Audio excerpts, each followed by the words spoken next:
Imer Noticias presenta.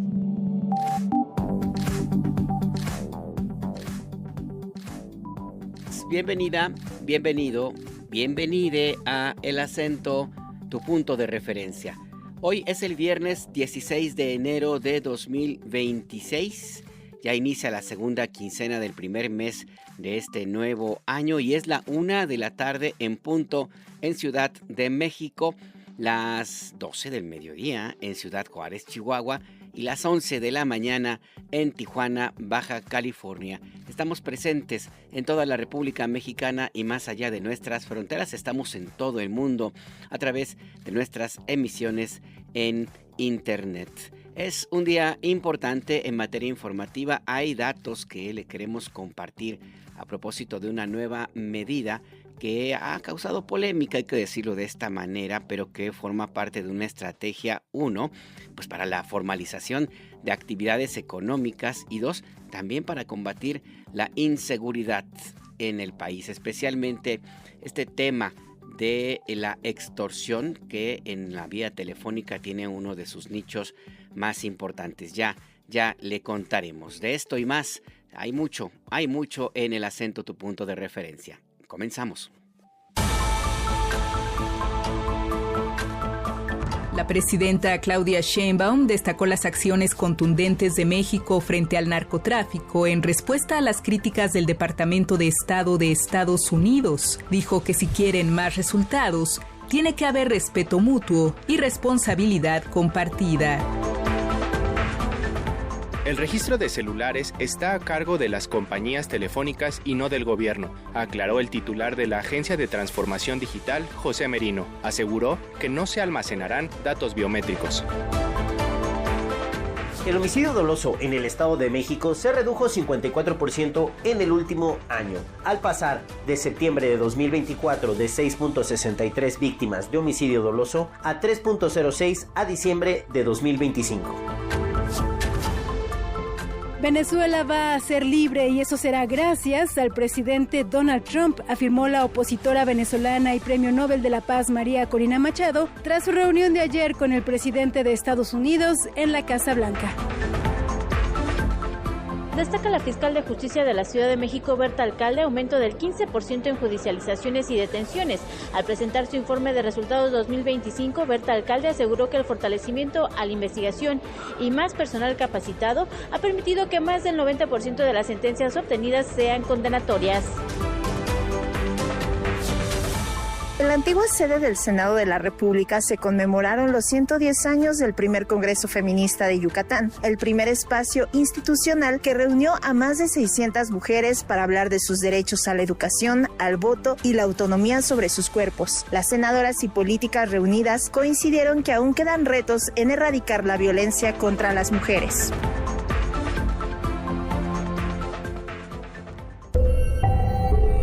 Imer Noticias presenta El Acento, con Alberto Nájar. Tu punto de referencia.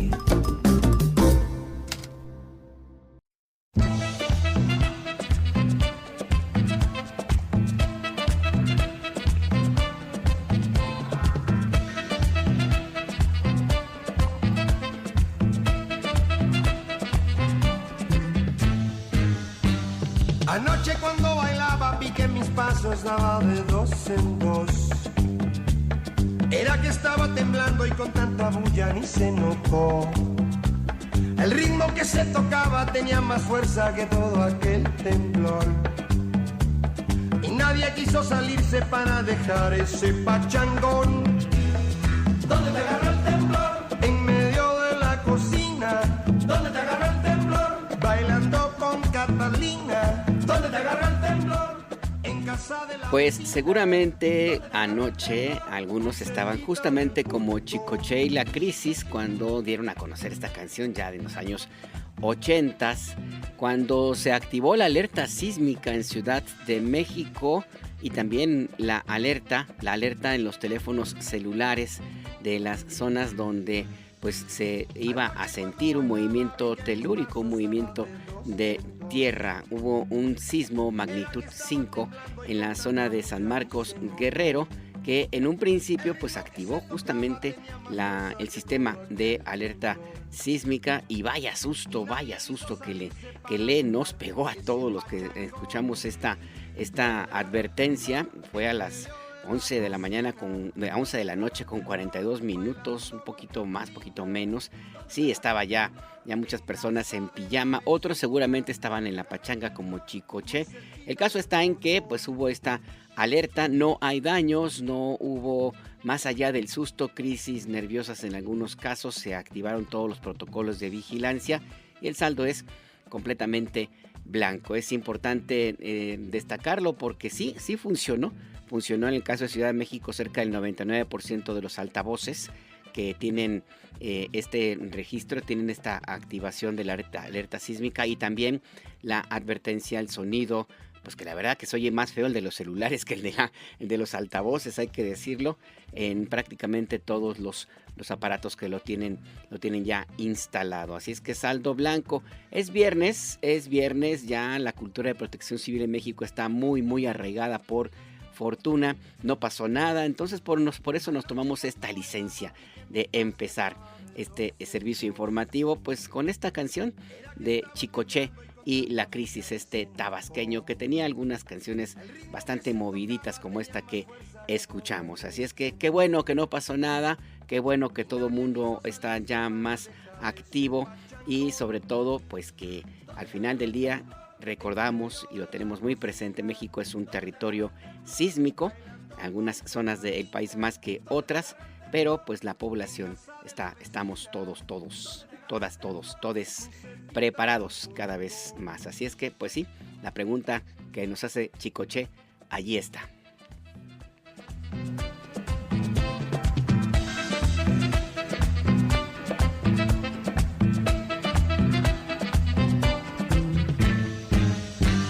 Anoche cuando bailaba vi que mis pasos daban de dos en dos.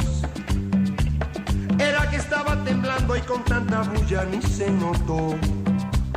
El ritmo que se tocaba tenía más fuerza que todo aquel temblor. Y nadie quiso salirse para dejar ese pachangón. ¿Dónde te agarró el temblor? En medio de la cocina. ¿Dónde te agarró el temblor? Bailando con Catalina. ¿Dónde te agarró el temblor? En casa de la vecina. ¿Dónde te agarró el temblor? Muy cerquita del portón. Escríbenos. Manda un WhatsApp al 55 66 31 24 27. Todo el contenido de Imer Noticias lo encuentras en noticias.imer.mx.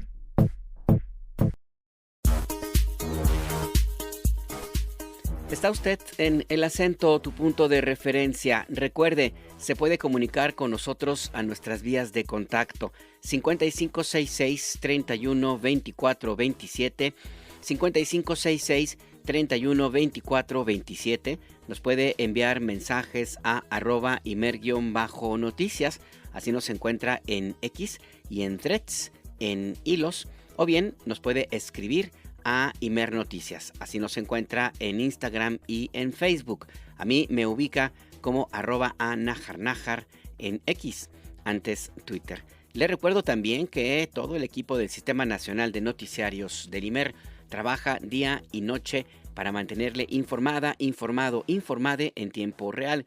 Aquí en cortito en la operación se encuentra Rafael Rosales, en la producción José Luis Plasencia y en los micrófonos Alberto Nájar.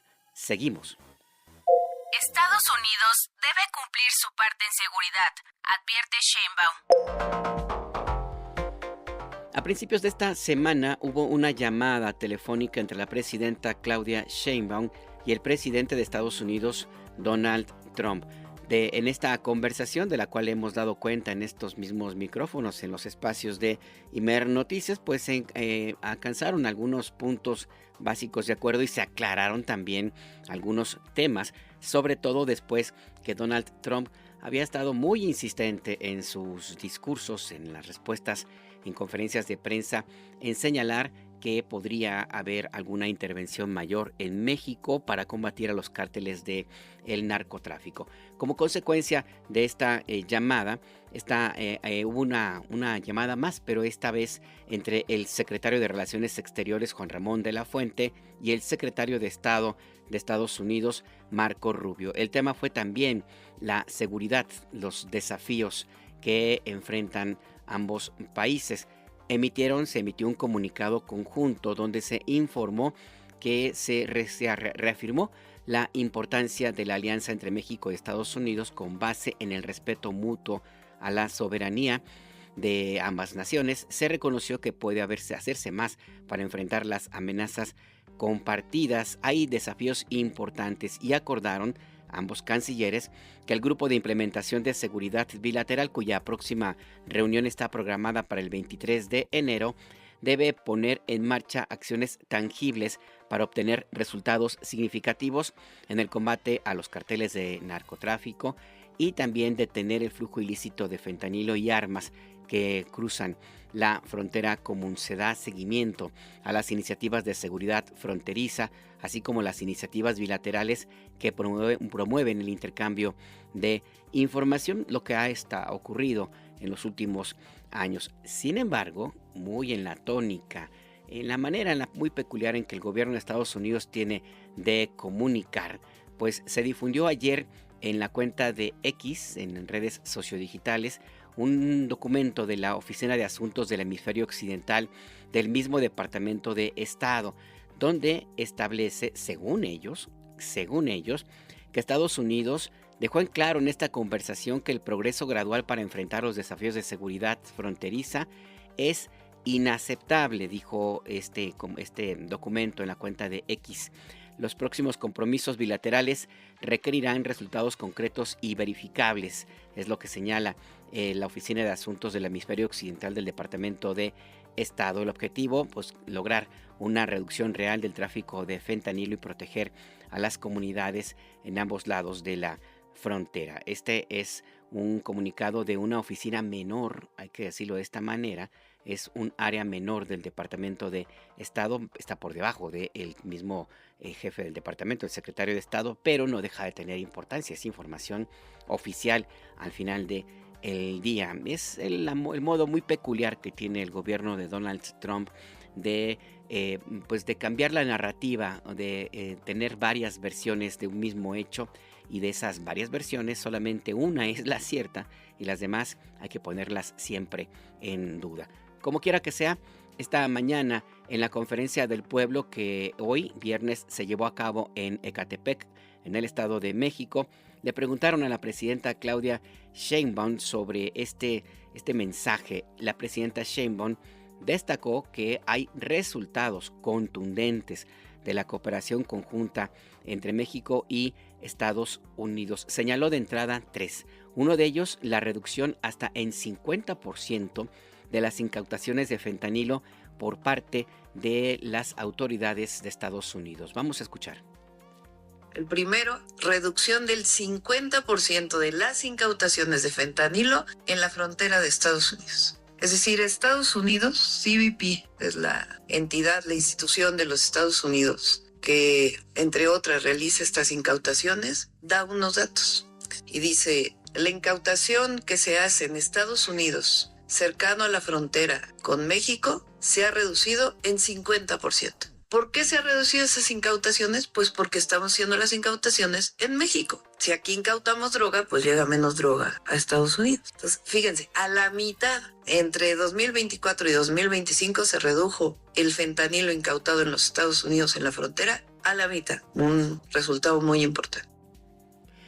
Hay otro resultado que destacó la presidenta Sheinbaum, la incautación, el decomiso de una cantidad importante de drogas diversas y también una caída significativa en el índice de homicidios dolosos que se cometen en México. Escuchemos.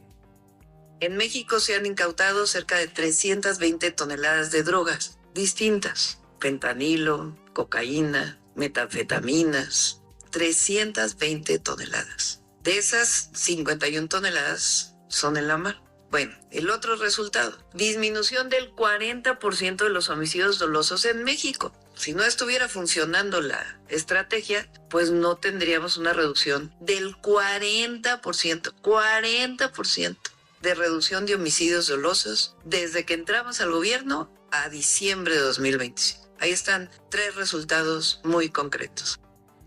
Además, otro dato fundamental. Si el gobierno de Estados Unidos considera que los avances alcanzados entre ambos gobiernos no son suficientes, bueno, pues tiene que hacer su parte.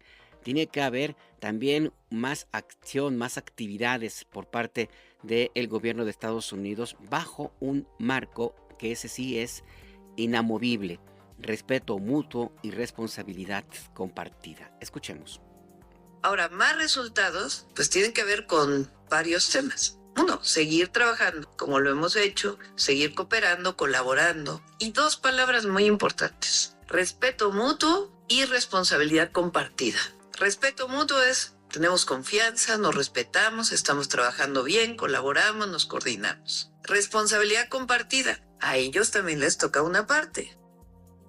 Les toca una partezota, diría yo, porque hay acciones que México se han llevado a cabo y tienen resultados muy concretos, no solamente estos que le acabamos de mencionar, sino, por ejemplo, en la tarea de atender este problema de salud pública que es la adicción, la enfermedad de la adicción a las distintas drogas. Donald Trump dijo que inclusive, y de hecho así ocurrió, iba a copiar parte de la campaña de México para prevenir el consumo de fentanilo, por ejemplo. Es parte de lo que Estados Unidos debe poner en marcha. Escuchemos.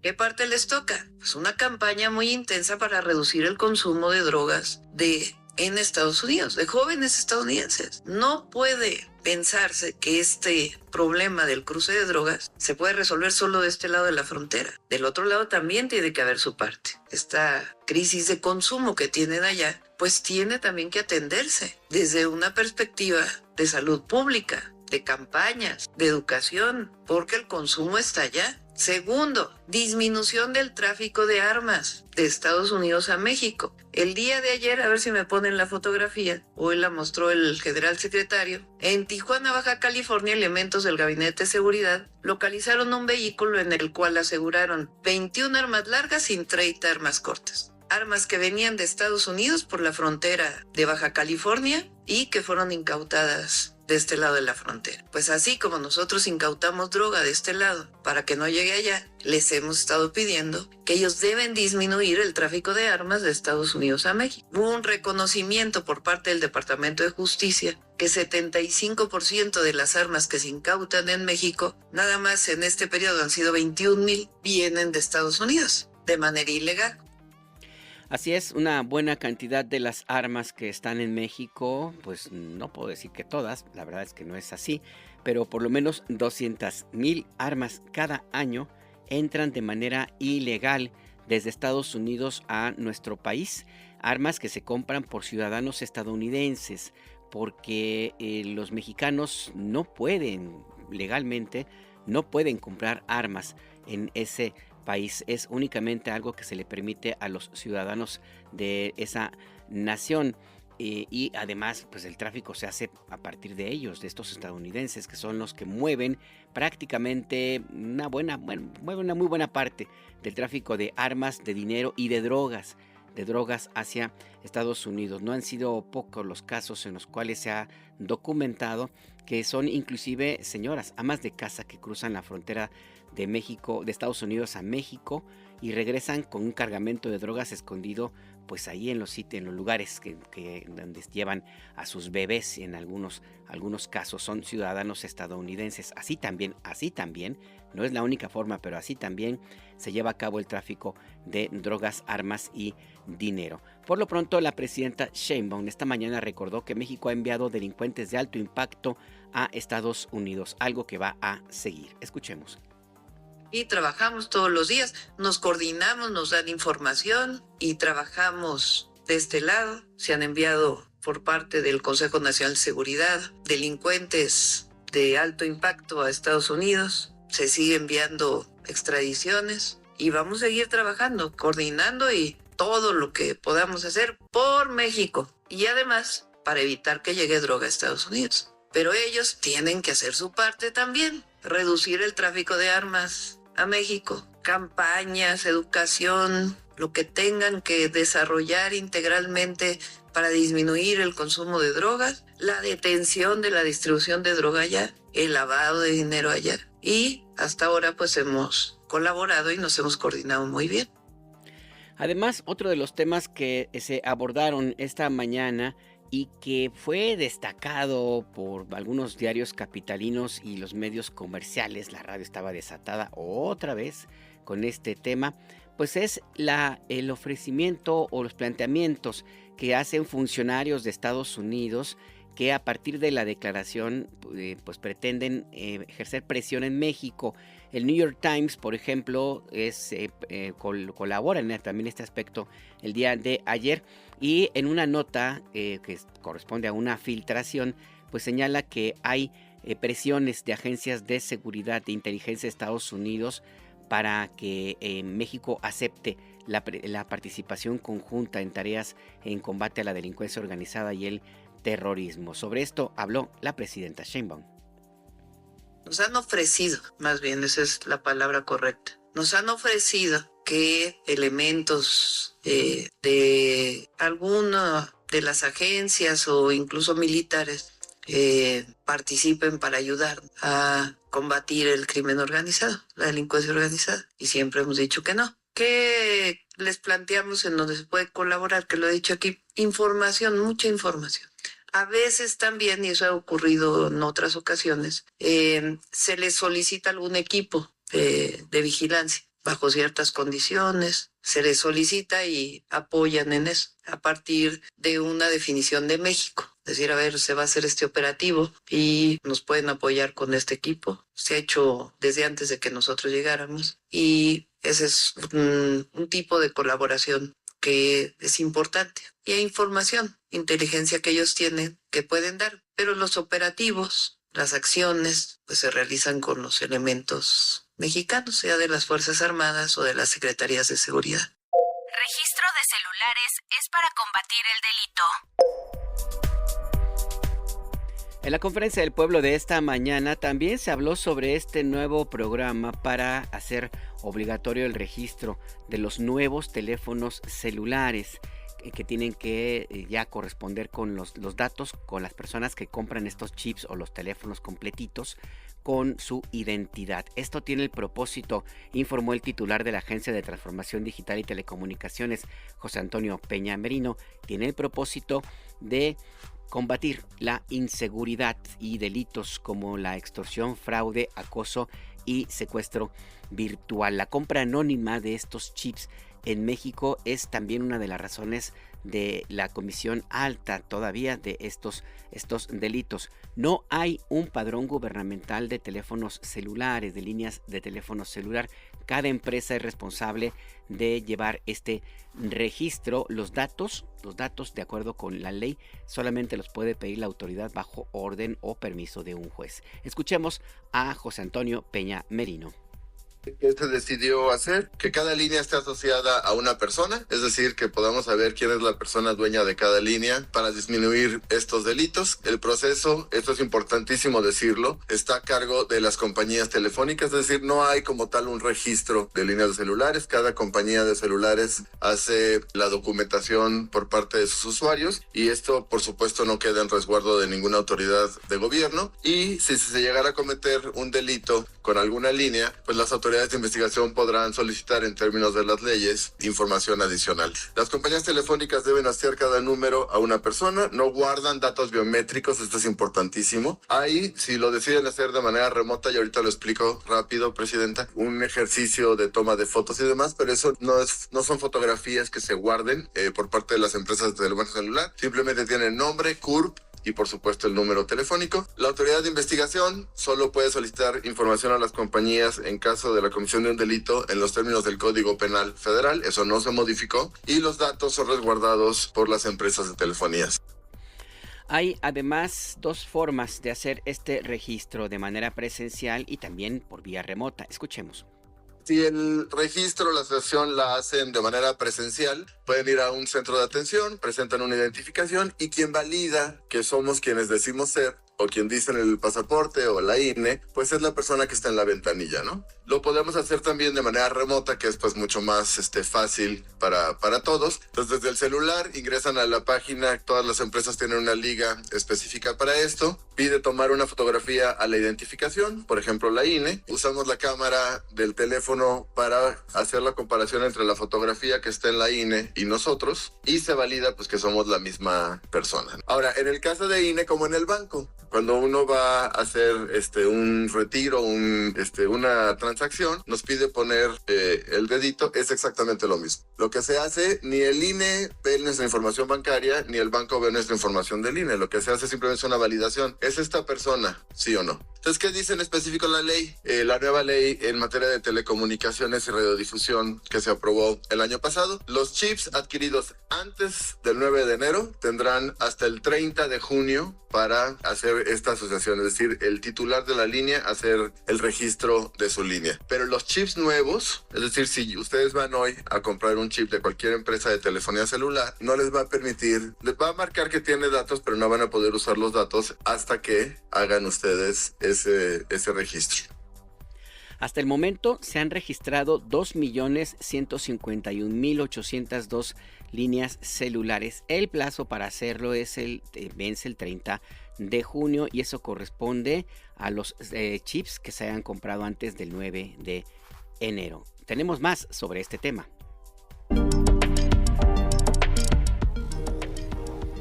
Conversamos en El Acento, tu punto de referencia, con Ricardo Castañeda, es director de política regulatoria de la Comisión Reguladora de Telecomunicaciones. Ricardo, gracias por esta conversación. Le saluda Alberto Nájar. Buenas tardes. Alberto, ¿qué tal? Muy buenas tardes. Gusto en saludarte a ti y a tu audiencia. Muchas gracias. Ahí quisiéramos en esta conversación, en estos minutos, aclarar todavía algunas dudas de la audiencia. Por ejemplo, este registro que está ya en marcha, también tienen que hacerlo, Ricardo, los que ya tenemos un sistema de prepago, que ya dimos datos para contratar nuestro servicio, o esto ya no hay que hacerlo. ¿Ves, Alberto? Supongo que más bien te refieres a los contratos de postpago, no de prepago, de postpago, donde son bajo un contrato. Sí, exactamente. Justamente para... Okay. Los que tenemos un plazo, pues, un plazo para pagar. Un plan contratado. Exacto, un plan. De acuerdo. Sí, muchas gracias. Sí, con mucho gusto, con mucho gusto. Mira, es que en realidad, pues, previo a la emisión de estos lineamientos, cada operador, cada empresa telefónica, en lo particular, pues cuenta con sus propios sistemas de gestión y sus propios procedimientos para dar de alta a sus usuarios. Es decir, tal vez en algún caso los operadores pues sí requirieran en su momento la validación de algún dato biométrico para adquirir un contrato de telefonía celular. Tal vez en otro operador no establecían este requisito. Es decir, el tipo de información, la forma en la cual recaban los datos y el tipo de documentos que en su momento aceptó algún operador para establecer un contrato, pues no era algo homogéneo.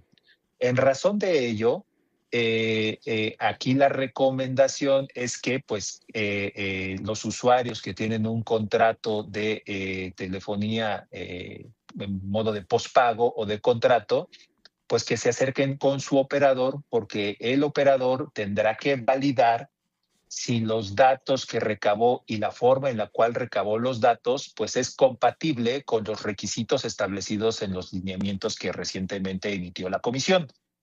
Si fuera el caso donde el operador cumple o incluso excede, por decirlo de alguna manera, los requisitos mínimos establecidos en los lineamientos, pues podría considerarse que este usuario, pues ya en su momento se le validó su identidad, presentó un documento válido que también se verificó con fuentes confiables, que tiene su número de CURP, etcétera. Pues entonces esos datos pues ya los tiene el operador y podría válidamente considerarse como una línea ya vinculada.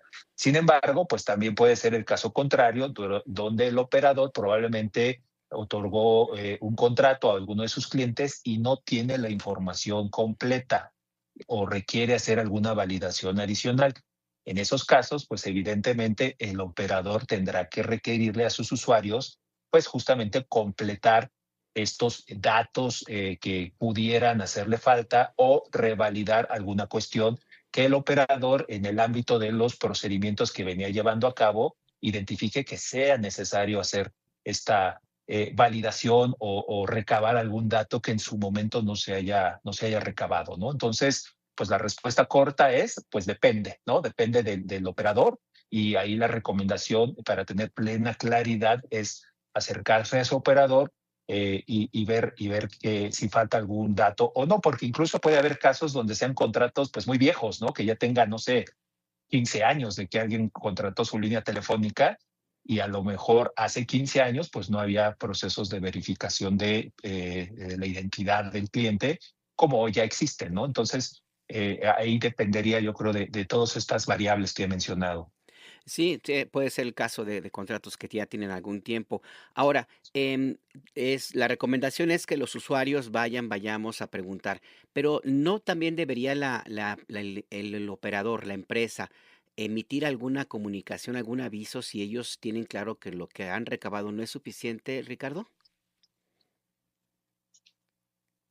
Pues sí, sería lo recomendable. De hecho, pues como una buena práctica del operador hacia sus clientes, pues aparte de informarles, digamos, acerca de estos nuevos lineamientos, pues también podría ser que en lo particular algún operador, con base en sus propias prácticas que ha llevado a lo largo de los años, diga, oye, pues ustedes ya no les toca, o sí, ¿no? Ese sería lo recomendable en un ejercicio de comunicación e información hacia sus respectivos usuarios, para que pues los operadores valoren si conforme a sus propios procesos pues se está cumpliendo o se había venido cumpliendo ya, por así decirlo, desde antes de la emisión de los lineamientos, con los requisitos que ya están hoy formalmente establecidos.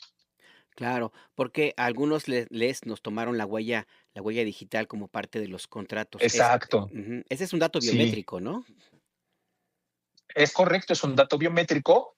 Aquí es muy importante aclarar que los lineamientos no exigen el resguardo de un dato biométrico, ¿no? Digamos, solamente lo que nosotros le llamamos una prueba de vida, que pues más bien está relacionado con reconocimiento facial, no con toma de huellas dactilares, por ejemplo.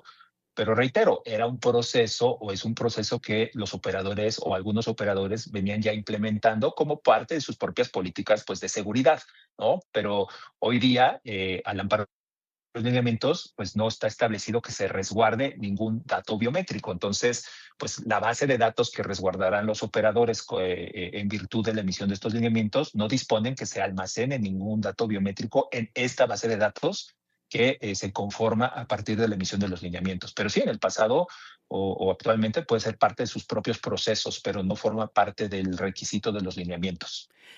Sí, eso es verdad, es parte de lo que hay que hacer como usuarios de telefonía celular, es también parte de la responsabilidad de estar al día en este tema. Una de las inquietudes que mucho se repiten, Ricardo, en la conversación, en los medios de comunicación y también en esferas políticas, es el destino de estos datos que se recaban al momento de hacer el registro. No son pocos los que dicen que son para que el gobierno de México o las autoridades tengan control sobre estos datos y eventualmente de los ciudadanos. Sería importante puntualizar que esto no es así, Ricardo Castañeda, director de política regulatoria de la CRT. Pues, muy bien lo mencionas, esto es absolutamente falso. No hay, por virtud de estos lineamientos, ninguna disposición que nos pueda asociar a estas aseveraciones. Recordar y subrayar que estos datos quedan en posesión de los operadores, no del gobierno. Los operadores serán los responsables de recabar y resguardar adecuadamente estos datos. Además, son campos de información mínima. Imaginémonos, para decirlo de manera muy coloquial, que esto se trata simplemente como de una tabla de Excel, por decirlo de una manera muy simplista, y perdona ahí por lo simple del ejemplo, pero en esta tabla pues básicamente estará el número telefónico, el nombre de la persona o titular, su CURP, va a venir un campo que diga un sí de que sí se validó su identidad, un OK, y qué documento presentó en su momento. Ahí va a decir un valor que va a decir INE, va a decir CURP o va a decir pasaporte. Esos son todos los datos que hay en esta base de datos. No hay ningún otro dato biométrico ni nada que se refiera, digamos, a vigilancia o seguimiento de usuarios. Únicamente esta base de datos va a ser, considero yo, de mucha utilidad y de mucho valor solamente y exclusivamente cuando se trate del ámbito de investigación de algún delito que pues ya tenga de por medio pues una carpeta de investigación donde las autoridades facultadas, que eso ya también está normado, previa orden judicial, requerirán a los operadores el dato de una línea muy particular, de un número muy específico que esté asociado a alguna investigación, pero no tendrán un acceso libre o irrestricto las autoridades o cualquier otro ente de gobierno a esta base de datos. Son bases de datos que están en posesión de los operadores, los cuales a su vez deberán sujetarse a las disposiciones establecidas en materia de protección de datos personales en posesión de particulares. Recordemos que pues desde hace muchos años pues los operadores pues ya guardan datos de buena parte de sus usuarios, particularmente de aquellos que platicábamos al principio de esta conversación, los que están relacionados con contratos o planes de pospago. Entonces esos datos ya los tienen y ahorita lo que se está haciendo es completar esta base de datos para el universo de usuarios. Este es un punto importante porque también forma parte de toda esta estrategia de desinformación, el decir que ahora pues cualquiera va a poder tener acceso a la autoridad a estos datos, porque según entiendo, Ricardo Castañeda, y si no, acláremelo, esta es una disposición que no cambia. Esto tiene prácticamente desde el momento en que existen los teléfonos celulares. Solamente se puede pedir los datos de estas líneas bajo orden de un juez, Ricardo. ¿Es así? Sí, es correcto. Ya hay disposiciones en la materia pues, para que pues, las autoridades puedan requerir información pues, a cualquier empresa particular, etcétera, que esté relacionada con investigaciones de carácter judicial. Y aquí pues esta información que, reitero, estará resguardada por los operadores, pues solamente podrá ser accesible a alguna autoridad previo ordenamiento judicial. No es un acceso irrestricto ni libre. Esta base de datos no contendrá ninguna información adicional personal que pueda, digamos, no sé, identificar la ubicación, por ejemplo, de la persona, ¿no? No trae ese dato. No trae dato de, pues, quién son tus familiares, por ejemplo, ¿no? O sea, no trae nada de eso. Son los campos que ya mencioné anteriormente: tu nombre, tu CURP, tu número telefónico y los campos de validación que se hicieron en el momento de vinculación de la línea telefónica. La última pregunta, Ricardo Castañeda, director de Política Regulatoria de la Comisión Reguladora de Telecomunicaciones. El plazo para hacer este registro, y entiendo que pues tenía prácticamente entonces todos los usuarios de telefonía celular según las condiciones de cada empresa. ¿Cuándo termina? Con mucho gusto, Alberto. Pues esto tenemos tiempo, pero pues que la recomendación es que no lo dejemos al último minuto, no nos agarren las carreras o que algo se nos atraviese en el camino, sino que lo vayamos haciendo con el tiempo debido. Y el plazo es hacia el último día del mes de junio, es decir, tenemos toda la primera parte de este año 2026 para hacer la vinculación de nuestras líneas telefónicas. La consecuencia de no hacerlo en este plazo es que después del 29 de junio, es decir, si nos entra el mes de julio y no hayamos realizado el proceso, sufriremos una suspensión temporal de nuestros servicios hasta en tanto realicemos la vinculación de manera correcta. Pues importante este último dato. Ricardo Castañeda, director de Política Regulatoria de la CRT, gracias por estos datos que aporta esta información a la audiencia de Imer Noticias. Muchísimas gracias a ti, Alberto, y quedamos a la orden. Muy buenas tardes. Buenas tardes, sigamos en comunicación. La CRT es la Comisión Reguladora de Telecomunicaciones, y estos datos importantes. Uno, si usted ya hizo su registro, tiene un contrato ya pues de plazo, y seguramente, o si no ocurrió así, hay que revisarlo, le tomaron la huella digital, que ese es un dato biométrico. La recomendación es pues ir a preguntar ir a preguntar si con eso es suficiente o hay que hacer algo más. El segundo punto importante, no es verdad, es absolutamente falso que con este registro los datos van a ir a parar a la Secretaría de Gobernación, a la Secretaría de Seguridad, al Ejército. Eso es mentira, es una absoluta mentira. Se van a quedar a cargo de las compañías de telefonía celular, como ha ocurrido desde el primer día en que empezó este servicio. Así ha ocurrido. El otro punto también importante es que nadie va a poder tener acceso a su información a salvo bajo orden de un juez y de una investigación judicial.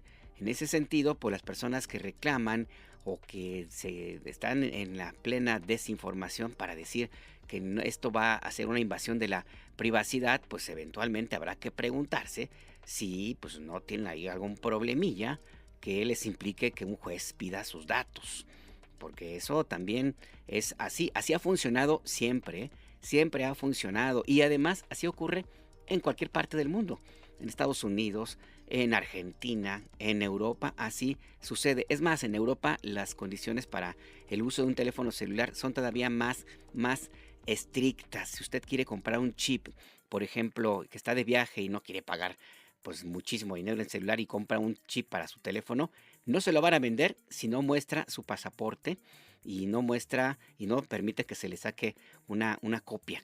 Esto así ocurre desde hace años en otros países como en Europa.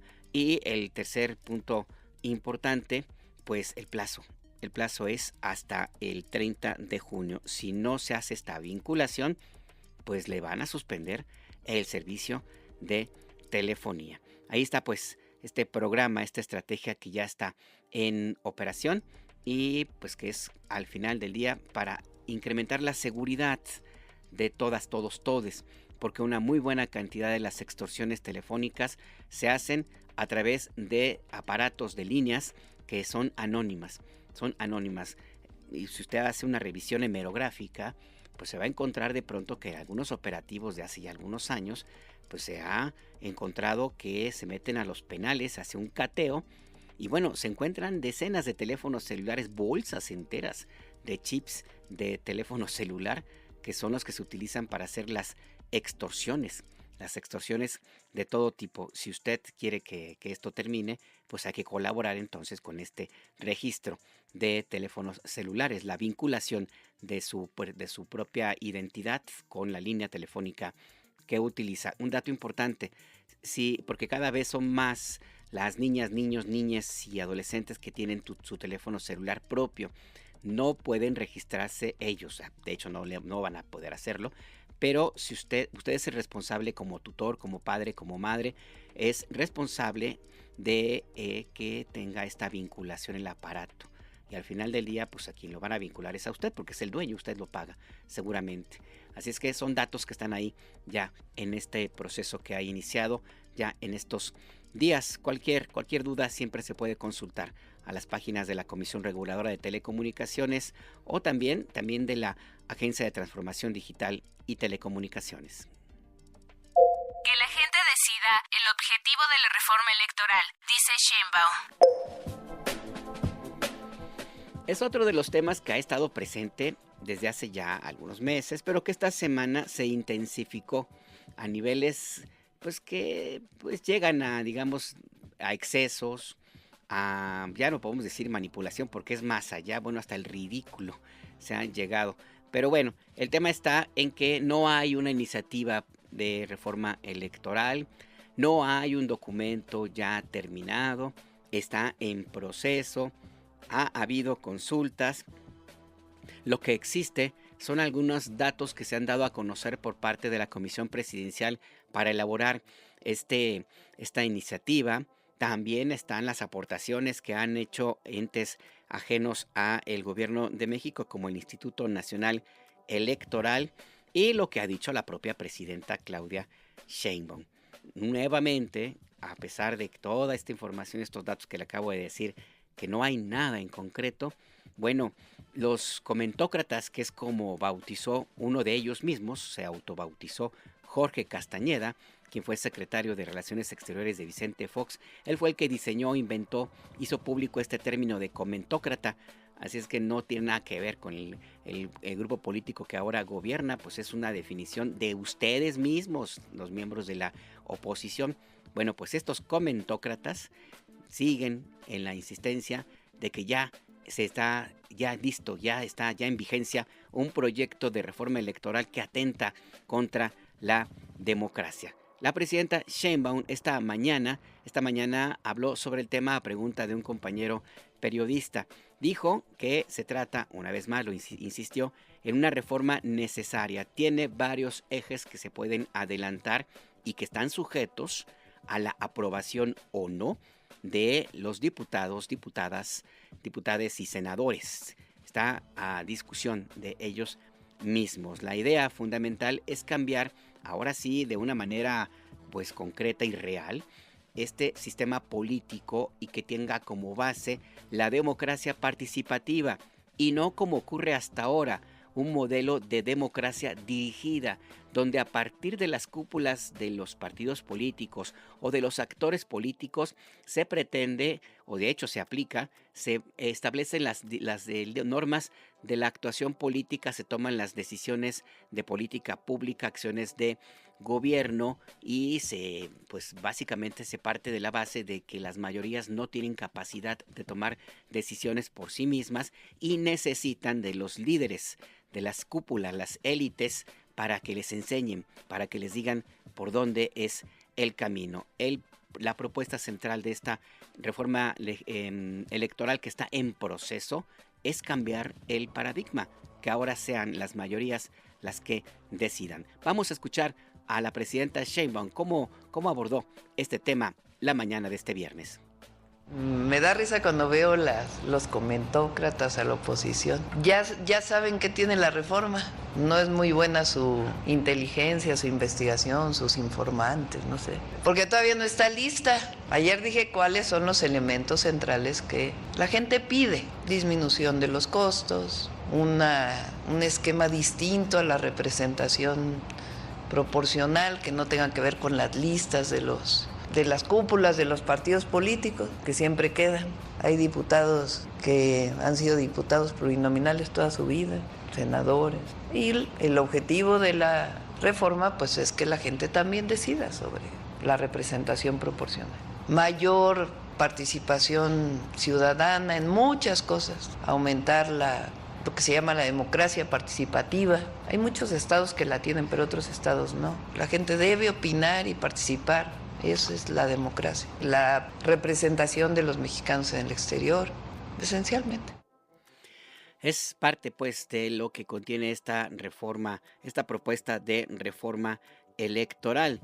Es también un elemento central y donde hay coincidencia de muchos actores, excepto los que están en la cúpula de los partidos políticos, y no todos. El partido en el gobierno, Morena, ha planteado el respaldo a que se reduzca el financiamiento público a estos organismos políticos. Este financiamiento es millonario, inclusive se reciben cientos o miles de millones de pesos en momentos de los partidos políticos en años donde no hay elecciones, pero de todos modos reciben este financiamiento público pues para las actividades políticas que están determinados a llevar a cabo. Ahora, esto tuvo un origen pues que era también, vamos a ponerle este adjetivo pues positivo, que era básicamente reducir la posibilidad de que hubiera dinero de un origen no lícito o dinero o que algunos grupos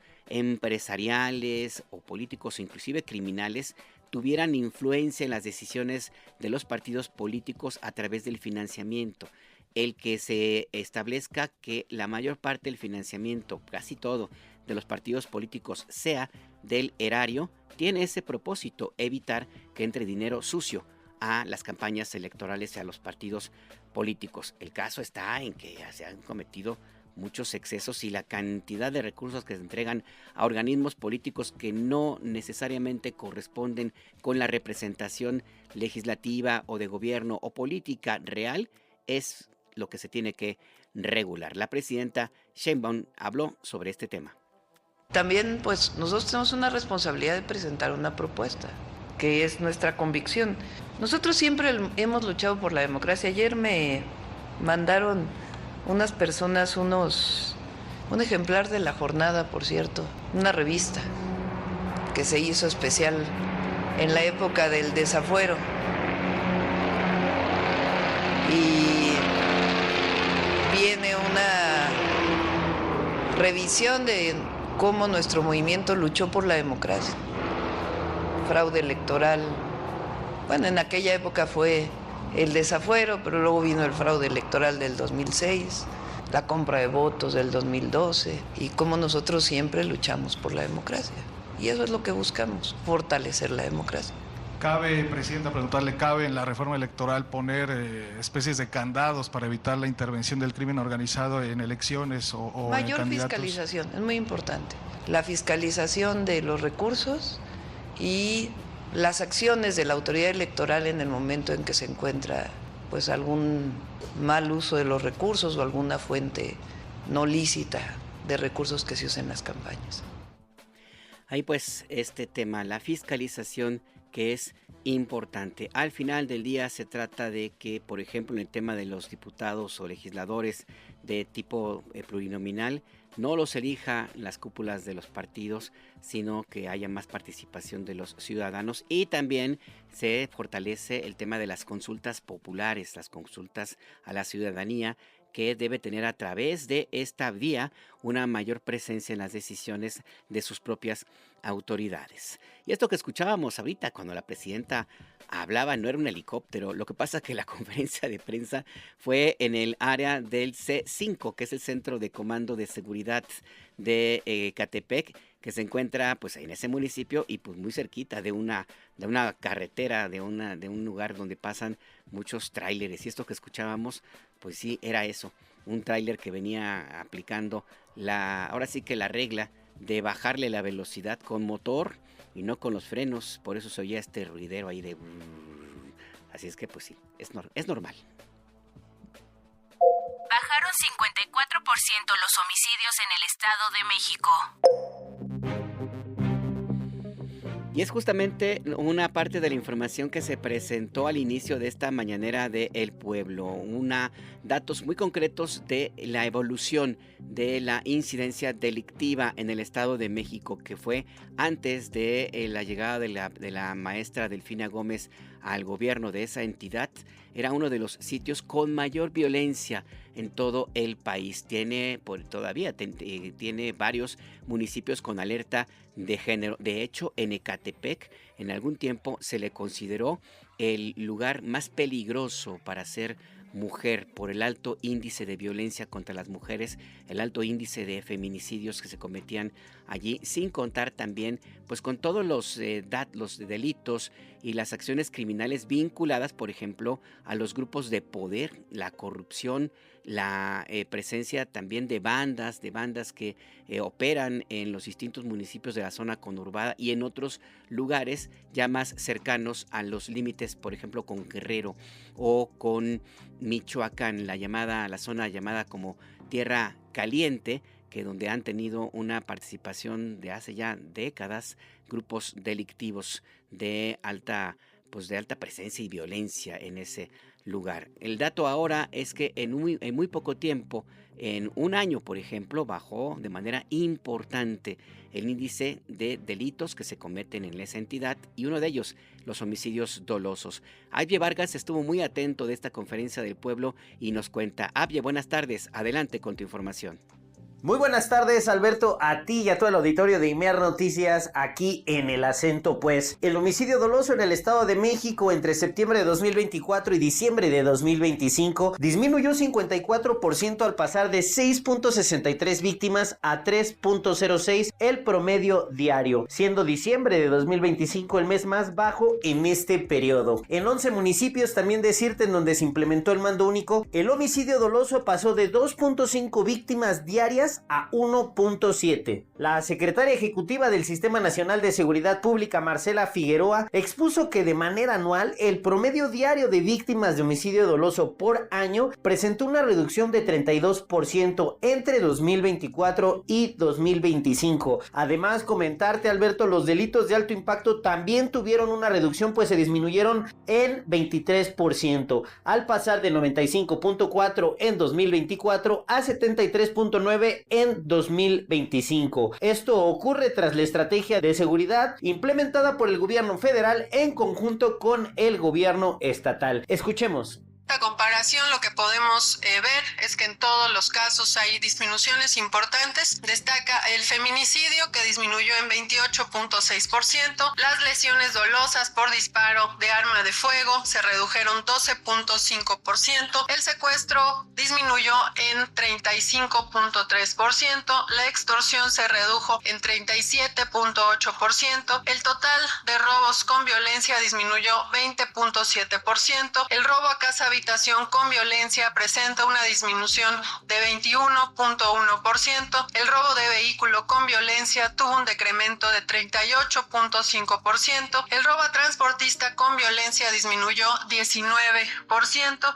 El robo a transeúnte con violencia decreció 9.5%. En tanto, Alberto, el secretario de Seguridad y Protección Ciudadana, Omar García Harfuch, informó que del 1 de octubre de 2024 al 31 de diciembre de 2025, pues fueron detenidas 2.426 personas por delitos de alto impacto, destacando 17 arrestos relevantes en 2025, el aseguramiento de más de 500 armas de fuego, así como 921 kilos de drogas y el desmantelamiento de un laboratorio. Además, como parte del plan integral de la zona oriente del Estado de México, pues se creó un mando unificado en Chalco, Chicoloapan, Chimalhuacán, Ecatepec, Iztapaluca, Naucalpan, Nezahualcóyotl, La Paz, Texcoco, Tlalnepantla y Valle de Chalco, que contempla el despliegue de 14.914 elementos. También con la implementación de la Estrategia Nacional contra la Extorsión en todo el estado, pues se redujo el 38% en la incidencia,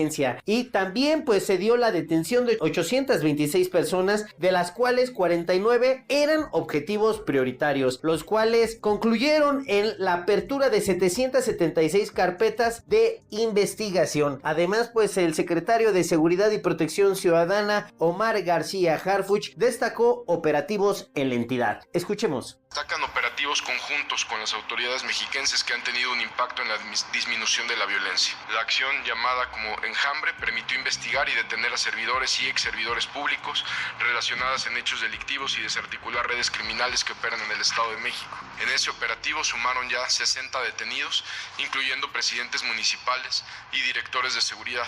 Además, se han obtenido de estas 60 detenciones 18 sentencias condenatorias. Esta operación inició en noviembre del 2024, cuando se cumplimentaron diversas órdenes de aprehensión, donde fueron detenidos primero 24 servidores públicos.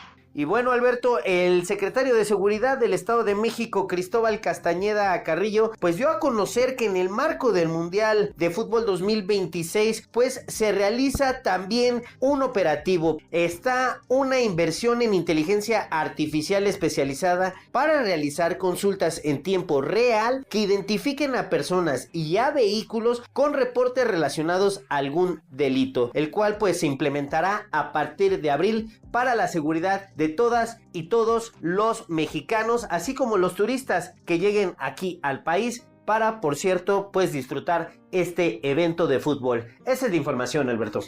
La información muy puntual, gracias a nuestro compañero Abie Vargas. Esta información incluyó también los datos del Plan Integral de la Zona Oriente del Estado de México, que incluye, además del tema de seguridad, el apoyo en otros ámbitos. Por ejemplo, se informó de la construcción de 5 hospitales nuevos, 3 preparatorias, 5 ciberbachilleratos, también 10 nuevos centros de educación y cuidado infantil, los CENDIS, 6 unidades de medicina familiar plus del IMSS Bienestar, una unidad de hemodiálisis es parte de la información. También hay inversiones en transporte público con el trolebús de Ixtapaluca, la ampliación del Mexibús. Hay 10 trenes de repavimentación. Se han creado senderos seguros, el programa Senderos Seguros, Camina Libre, Camina Segura.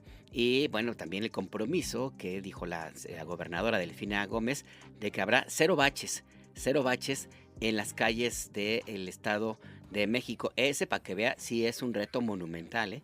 Ese sí es un reto monumental, porque hay lugares de la periferia de los municipios conurbados del Estado de México y Ciudad de México que, híjole, sí parecen cráteres, porque no son baches, son cráteres.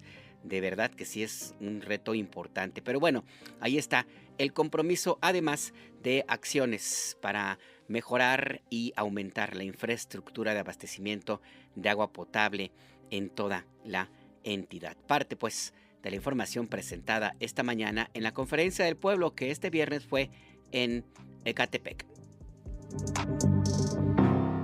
Vamos a ir a una pausa, pero al regresar vamos a hablar sobre un tema importante. Concluyó el plan piloto de afiliación de los trabajadores de plataformas digitales, los que trabajan como choferes en Uber, los que reparten comida o reparten servicio de mensajería, van y vienen con paquetería y que pues tiene resultados importantes. De eso hablaremos en un ratito. Y a propósito de este tema, pues fíjese nada más que coincidencia, porque a veces el cine, la música nos ayudan a poner, ahora sí que con ritmo, temas, asuntos que en su momento pues no tenían nada que ver.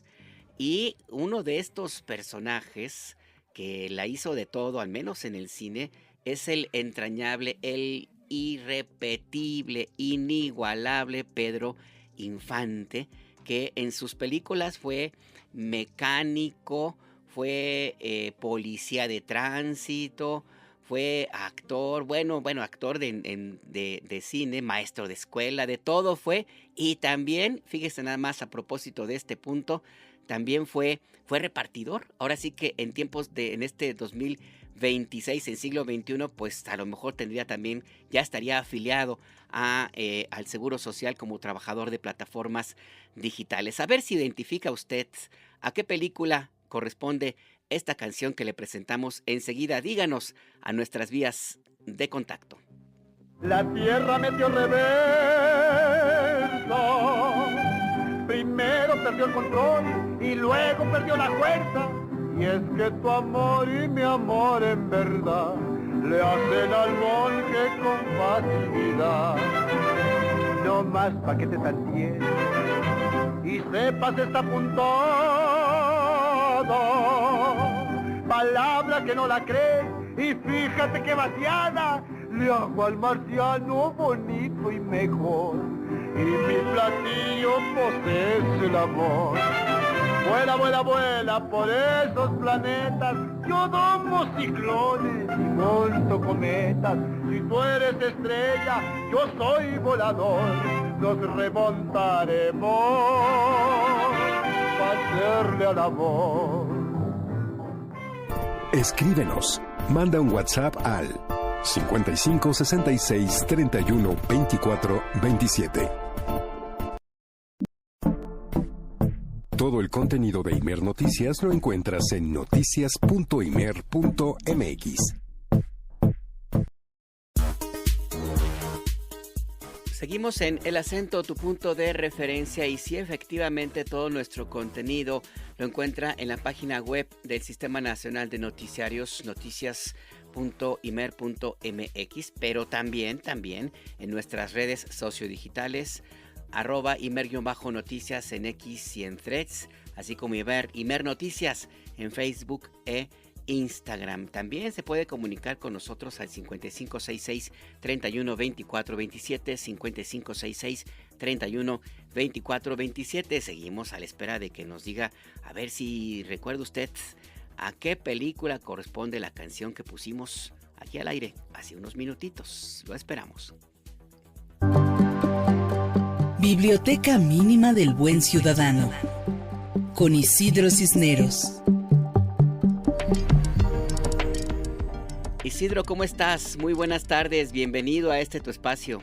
Muchas gracias, Alberto. Como siempre, un placer poder compartir con tu amable audiencia. ¿De qué conversamos, Isidro? Adelante. Bueno, el día de hoy vamos a hablar de los dispositivos de poder que permiten la dominación entre humanos y no humanos, así como sus lógicas de exclusión y las jerarquías ontológicas, Alberto. Y para darle contenido, estamos refiriendo el libro del gran pensador Achille Mbembe, quien es un intelectual y un teórico de la política camerunés, pero al mismo tiempo doctor en Historia por la Universidad de la Sorbona en París, y su obra lleva por título Necropolítica y fue publicada en la ciudad de Tenerife por la casa editorial Melusina en el 2011. Esta obra es relevante, Alberto, porque plantea una concepción realmente radical y transgresora sobre la relación entre el Estado y la ciudadanía. La necropolítica, sostiene el autor, es lo opuesto y contrario a la noción Foucaultiana de biopolítica y biopoder, revelando nuevas formas de dominación, sumisión y tributo, en particular en el continente africano postcolonial. No obstante, aclara inmediatamente el autor, este análisis se aplica también al conjunto del tercer mundo y es asimismo extensivo al cuarto mundo, es decir, a aquella población que pertenece al primer mundo, pero que, sin embargo, vive en un estado de absoluta precariedad. Son parias que no han sido expulsados de la sociedad del bienestar, sino que ocupan los márgenes de esta, seres invisibles que habitan no lugares como la calle, los aeropuertos, las estaciones de tren, los hospicios, etcétera, y cuya vida se halla en manos del necropoder.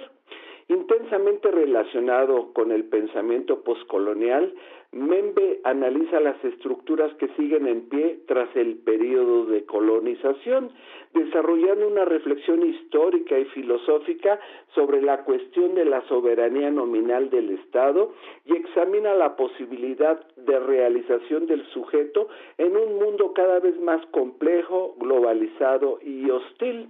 El autor afirma que la característica propia de la etapa poscolonial reside en que, a diferencia de la época colonial, en la que la violencia era un medio exclusivamente para lograr la rentabilidad, ahora ésta se revela como un fin en sí mismo. En este sentido, el biopoder se refiere a un régimen inédito que toma como nuevo objetivo y vehículo de acción el bienestar de la población y la sumisión corporal y sanitaria de sus ciudadanos, presentándose como el antecedente del necropoder. Los estados modernos, surgidos a finales del siglo XIX, tienen como objetivo el control y la gestión de la población en cuanto nuevo recurso, junto al territorio y los bienes que en él se hallan, para lo cual despliegan técnicas de desacralización de lo biológico, lo demográfico y todo lo referente a la vida humana.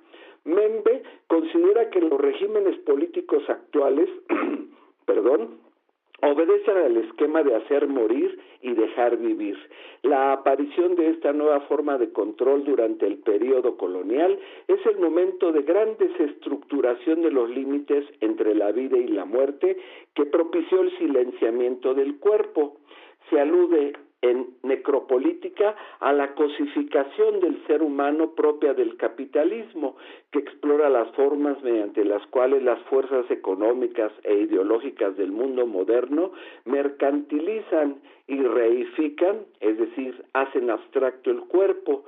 Se estudia de qué manera éste se convierte en una mercancía más, susceptible de ser desechada, contribuyendo a aniquilar la integridad moral de las poblaciones. El autor agrega que las personas ya no se conciben como seres irreemplazables, inimitables e indivisibles, sino que son reducidas a un conjunto de fuerzas de producción fácilmente sustituibles. La necropolítica es, en consecuencia, una suerte de contrabiopoder ligado al concepto de necrocapitalismo, es decir, al capitalismo contemporáneo que organiza sus formas de acumulación del capital como un fin absoluto que prevalece por encima de cualquier otra lógica o meta narrativa. El libro plantea, Alberto, la hipótesis de que la expresión última de la soberanía reside ampliamente en el poder y la capacidad de decidir quién puede vivir y quién debe morir. Hacer morir o dejar vivir constituye, por lo tanto, los límites de la soberanía y sus principales atributos. La soberanía consiste en ejercer un control sobre la mortalidad y la vida como manifestación del poder. En consecuencia, la soberanía contemporánea se define cada vez menos por el poder de hacer vivir, que es la tesis de la biopolítica, y cada vez más por el poder de hacer morir o de exponer a la muerte, que es la tesis de la necropolítica. Bembe denomina necropolítica al conjunto de prácticas, dispositivos y racionalidades mediante las cuales el poder decide quién vive, quién muere y, sobre todo, quién puede ser mantenido en una vida equivalente a la muerte. La necropolítica no es una anomalía, sino una forma normalizada de gobierno en la modernidad tardía. El autor parte de Foucault, sobre todo en sus obras Defender la sociedad y en Historia de la sexualidad, para cuestionar la concepción de la biopolítica, señalando una insuficiencia grave. La biopolítica explica la gestión de la vida, pero no explica adecuadamente el colonialismo, la esclavitud, los regímenes de ocupación y la violencia extrema permanente. El autor reafirma su posición categórica de que antes de Auschwitz, las colonias ya fueron laboratorios de la muerte. Por lo tanto, la necropolítica opera cuando la muerte deja de ser un efecto colateral y se convierte en una técnica de gobierno. Esto implica suspensión del derecho, normalización del estado de excepción y violencia sin guerra declarada. Finalmente, Alberto, el concepto clave no es solo matar, sino producir formas de vida que están siempre expuestas a la muerte. Esto incluye el encierro, el hambre, la precarización extrema y la destrucción de infraestructuras vitales. La necropolítica gobierna dejando morir. Y en este contexto el enemigo ya no es un adversario político, ni siquiera un enemigo ideológico, es vida descartable. El enemigo se convierte en riesgo, amenaza, foco de infección y en un problema a gestionar. Y esto permite matar sin guerra, excluir sin juicio y abandonar sin responsabilidad. La necropolítica es la forma extrema de la despolitización del enemigo, cuando ya no se mata para vencer, sino para administrar poblaciones consideradas sobrantes. Alberto. Ahora que te escucho, me surge la duda de hasta dónde este libro que ahora nos comentas y hasta dónde la influencia de Achille Mbembe también tuvo que ver por su paso en Dakar, que fue el punto de salida de prácticamente todos los esclavos africanos en la época colonial que salieron hacia América de la isla de Gorée, que está allí mismo, ahí nada más cruzando un poquito el mar en Dakar, y donde parece que allí en esa ciudad y en esa parte de África, Isidro, se concentró de una manera muy contundente la llamada economía de la muerte. ¿Hasta dónde crees tú que haya tenido esto que ahora nos cuentas, una influencia de haber estado en ese y otros sitios de África, Isidro? Yo pienso que fue determinante, Alberto, porque esta realmente es una perspectiva muy novedosa y sugerente sobre una cara de la modernidad que rara vez podemos apreciar, que es aquella que se fundamenta justamente en la posibilidad de la muerte. Porque durante mucho tiempo, estudiando a Michel Foucault, la biopolítica era una forma de control de la vida para castigar y vigilar, ¿no? Retomando muchas de sus aseveraciones. Pero este filósofo africano ahora nos propone una tesis que es inquietante y que es esa con la que justamente concluyó, que todo este uso de la muerte precede incluso a Auschwitz, ¿no? Que la tuvimos durante mucho tiempo como el ejemplo paradigmático de la muerte, de la banalidad del mal, de la supresión de seres humanos por razones étnicas o religiosas. Y entonces Membe toma en consideración el tema pues de la esclavitud, el colonialismo y el poscolonialismo para recordarnos que pues esas políticas inhumanitarias han existido desde mucho antes, Alberto. Sí, sí, efectivamente. Y en ese sitio donde estuvo Achille Mbembe y todo su recorrido por esa parte del continente africano, sin duda le dio una visión muy clara que ahora tú nos pones en esta participación. Muchas gracias por tu comentario y tu columna este viernes, Isidro. Soy yo quien agradece y aprovecho para desearte buen fin de semana, igualmente a tu amable audiencia. Un abrazo, hasta pronto. Chao. Chao.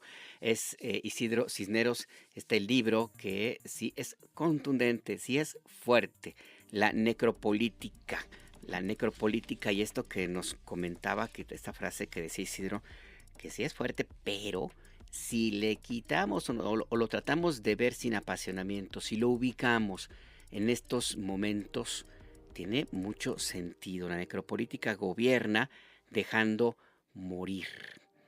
Así parte de la tesis de que hay grupos de seres humanos que son útiles con su muerte para la consolidación de un sistema económico y político y también de paso un sistema social.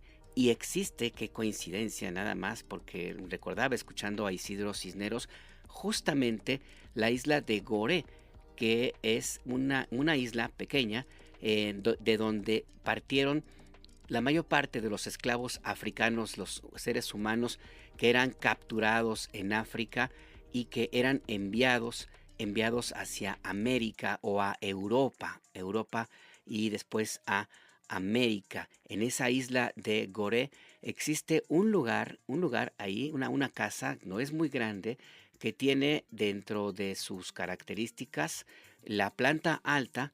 En la planta alta vivían los dueños de esa casa y los traficantes de esclavos y su familia, sus hijas e hijos vivían en la planta alta. En la planta baja,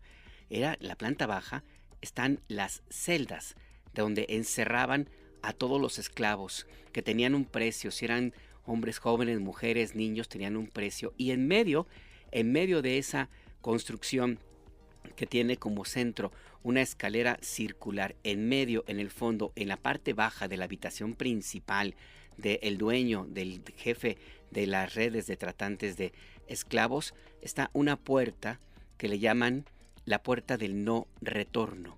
Esta puerta da directamente hacia el mar, que ahí es prácticamente mar abierto, donde salían de las celdas, que son pequeñas las celdas, salían los esclavos hacia los barcos que se iban hacia Europa o a América. Era un lugar, cuentan las historias, era un lugar infestado de tiburones porque muchos esclavos, muchas personas capturadas preferían arrojarse antes de pasar la puerta, o empezaban cruzando la puerta y se arrojaban al mar antes de tener un destino brutal, criminal, inhumano.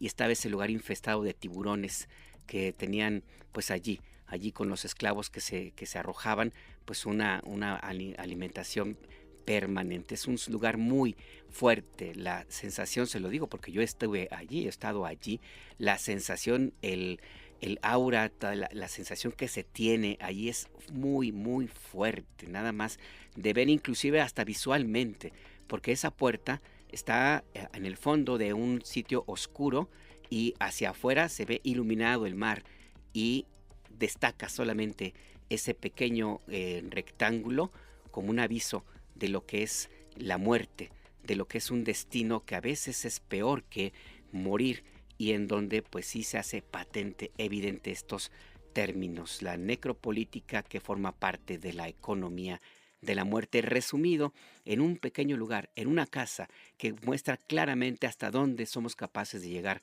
son capaces de llegar muchos seres humanos. En la planta alta de esa casa vivían con todo lujo los traficantes de esclavos, y abajo, a un par de metros nada más, estaban hacinados cientos de esclavos allí, a la espera de su muerte.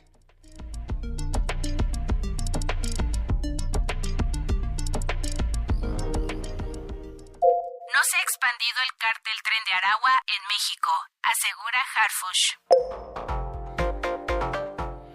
Esta mañana, en la conferencia del pueblo, el secretario de Seguridad y Protección Ciudadana, Omar García Harfuch, dijo que esta organización criminal conocida como Tren de Aragua, un cártel, ese sí es un cártel de tipo transnacional que tiene origen en Sudamérica, no se ha extendido en México. No hay una presencia significativa en nuestro país. Lo que hay es una operación cada vez más coordinada y contundente entre autoridades federales y locales para combatir a este y otros grupos de la delincuencia organizada. Vamos a escuchar al secretario de Seguridad.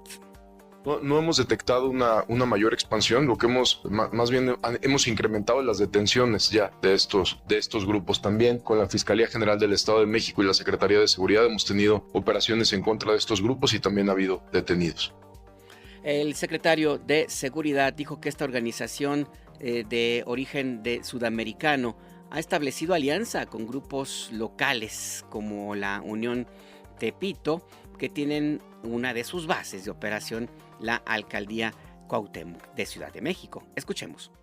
Y hemos estado deteniendo principalmente en la zona centro del país. De las 11 entidades federativas donde más presencia hemos tenido y donde más detenciones ha habido es en la zona centro. No tenemos una presencia tampoco significativa ni alarmante en estas 11 entidades. Sin embargo, han sido delitos muy, muy lamentables relacionados con explotación sexual, feminicidio, y han sido detenidos por estos delitos. Detenidos y sentenciados, dijo el secretario de Seguridad. Escuchemos. Algunas sentencias ya lo tiene también la Fiscalía General de Justicia. De las primeras detenciones que se hicieron al inicio de la administración de la presidenta Claudia Sheinbaum, ya fueron sentenciados por la Fiscalía General de Justicia de la Ciudad de México. No es gratuito este señalamiento del delito principal que cometen los miembros de esta organización delictiva, que es la esclavitud sexual, ni tampoco la unión, la alianza que mantienen con otro grupo cuya una de sus áreas de operación es la Unión Tepito, es justo la esclavitud sexual. Y esto tiene orígenes de hace varios años y que tiene inclusive ramificaciones en las plataformas en internet. Hace algunos años se dio a conocer la existencia de un portal que se llamaba Zona Divas, que era básicamente pues un catálogo en internet de mujeres esclavizadas que provenían de Sudamérica, de Venezuela, de Colombia, de Perú o de Argentina, y que eran esclavas sexuales y que eran pues obligadas a prostituirse, a tener pues a hacer sexo servicio bajo el control de estos grupos que en ese entonces no se llamaban Tren de Aragua, pero que tienen esta actividad y este mismo origen. La Unión Tepito también tiene una de estas áreas de operación en esta misma actividad. De hecho, se supo de este tema de este portal que ya existía allí, justo porque uno de los miembros de la Unión Tepito asesinó a una integrante de este portal de Zona Divas. Bueno, se llegó al caso que inclusive un periódico, El Universal, hasta publicó un reportaje de cómo funcionaba este portal y como si fuera una empresa, una pequeña o mediana empresa que hecha por emprendedores, y se habló cómo funcionaba, cómo operaba, cómo era supuestamente algo legal, pero no, era absolutamente ilegal. Y es uno de los orígenes de esta organización que tiene presencia en México, no al nivel que publican los medios comerciales, pero que sí, pues sí, está aquí. De hecho, las autoridades de México y Estados Unidos han bloqueado cuentas bancarias de integrantes de este cártel transnacional que preocupan no solamente a México, sino a América Latina, y ha servido como pretexto para Donald Trump de pues las embestidas que ha hecho en contra de Venezuela. No hay persecuciones políticas en México, afirma Sheinbaum. Bueno, el empresario Ricardo Salinas Pliego presentó una denuncia ante la Comisión Interamericana de Derechos Humanos por una presunta persecución política por parte del gobierno de México. Esto es falso, dijo hoy la presidenta Claudia Sheinbaum. Lo Lo único real es que el propietario de Grupo Salinas y de TV Azteca debe decenas de miles de millones de pesos en impuestos que no quiere pagar. Vamos a escucharla. Bueno, primero no hay persecución política, no hay violación a ningún derecho humano, sino sencillamente un requerimiento del SAT, que ya la Suprema Corte de Justicia de la Nación dijo que es válido, que los amparos no son válidos y que la resolución de los tribunales en su momento pues es la que debe ser. Por cierto, ya se notificó.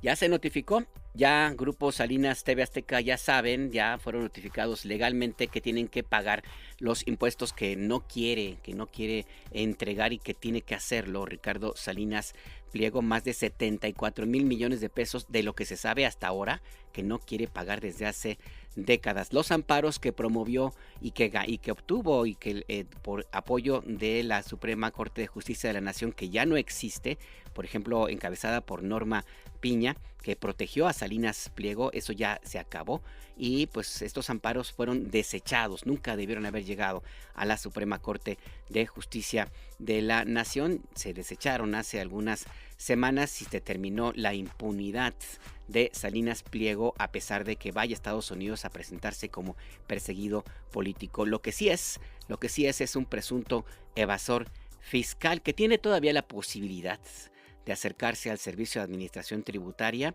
y pagar, si quiere, a plazos. Escuchemos. Se notifica y después de eso hay un tiempo para que las empresas acudan al SAT. La Corte resuelve que no es válido el amparo. Entonces, que lo que es válido es la resolución del último tribunal colegiado. En ese tribunal colegiado, pues hay una serie de resoluciones. En esas resoluciones, que nosotros seguimos la ley, pues esencialmente se establece que hay un monto que debe pagar y que puede haber disminuciones de ese monto a partir de cómo hace sus pagos. Eso lo dice la ley, el Código Fiscal de la Federación. La presidenta Sheinbaum fue muy clara. El empresario Ricardo Salinas Pliego tiene todas las salvedades que establece el Código Fiscal para poder cumplir con esta obligación a la cual se ha resistido a llevar adelante. No quiere pagar impuestos, ya la Corte dijo lo tienes que hacer y pues tiene la posibilidad, Salinas Pliego, dijo la presidenta Sheinbaum, de pagar en abonos chiquitos. Así como él ofrece a todos los clientes que caen en sus garras y que pues se arriesgan a entregarle su dinero, a enriquecer todavía más a este personaje y pagar al triple a veces los productos que compran de su valor real. Si usted compra una tele, no sé, que se la vendan en un precio de 10,000 pesos, al terminar de pagarla en todos los plazos que le establece este personaje, él va a terminar pagando unos 30,000 pesos. Y eso es real, lo puede usted verificar en cualquier momento. Por lo pronto, Salinas Pliego respondió en su cuenta de X a estos comentarios de la presidenta Sheinbaum y reitera que él es una víctima que sí está perseguido políticamente y que violan sus derechos humanos. Se le olvida que el no pagar impuestos o el que se le obliga a pagar impuestos no es una violación al derecho humano, es una obligación.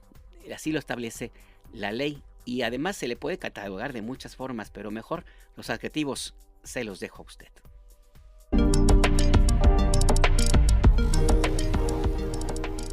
En el acento Tu Punto de Referencia conversamos con Alejandro Salafranca, es titular de la Unidad de Trabajo Digno de la Secretaría de Trabajo y Protección Social del Gobierno Federal, la Secretaría del Trabajo. Alejandro, buenas tardes, gracias por esta conversación, les saluda Alberto Nájar. Alberto, muy buenas tardes, encantado, a tus órdenes.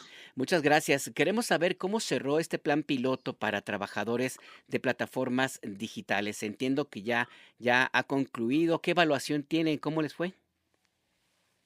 Así es, pues mira, han sido 6 meses muy intensos, 6 meses que, como sabes, la ley entró en vigor, pero la ley permitía un piloto obligatorio para ver si hacía falta hacer algún tipo de ajuste, dado la novedad absoluta del modelo.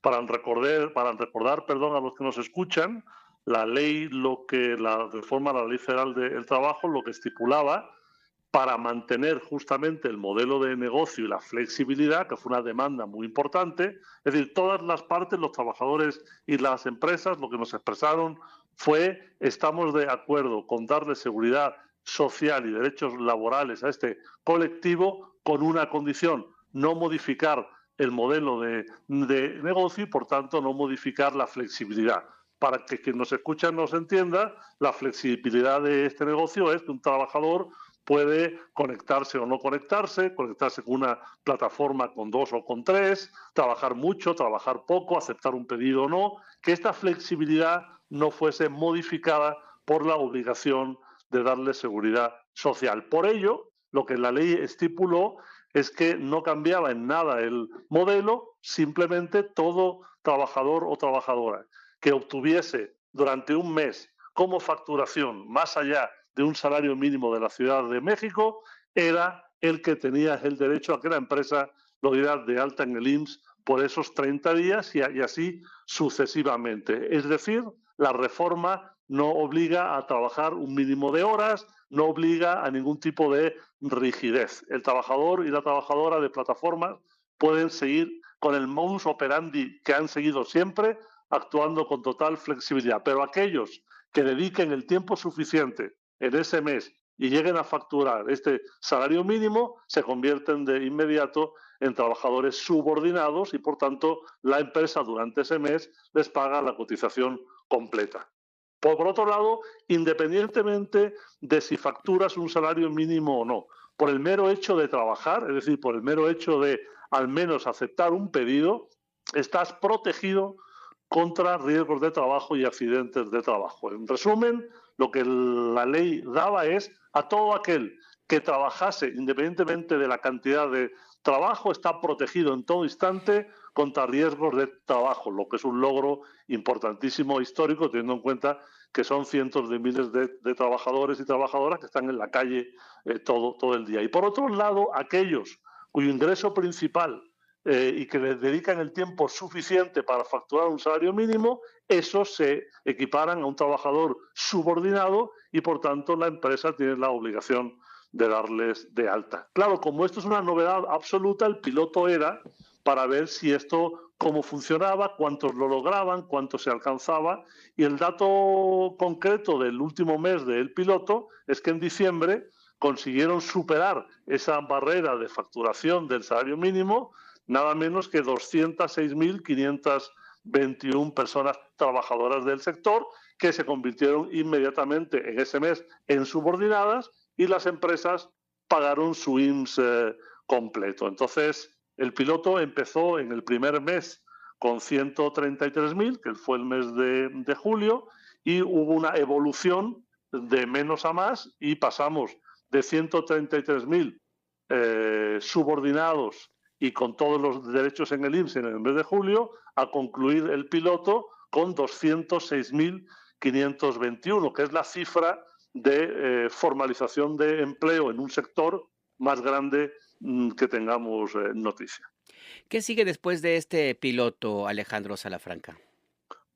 Bueno, la ley ya en plenitud entró en vigor el 1 de enero de este año, hace unos días, y lo que sigue es la maduración del proceso, ¿no?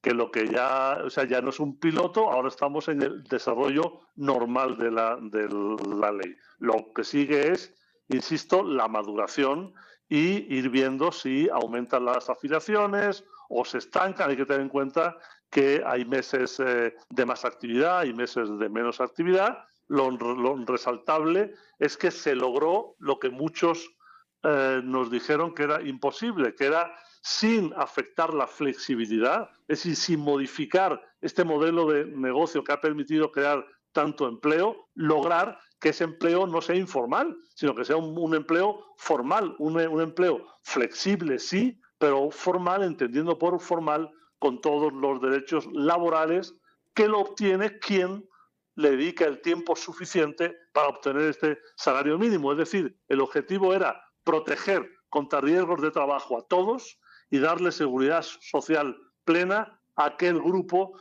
que vive de esta actividad, que su ingreso principal es de esta actividad y que su trabajo medular es este.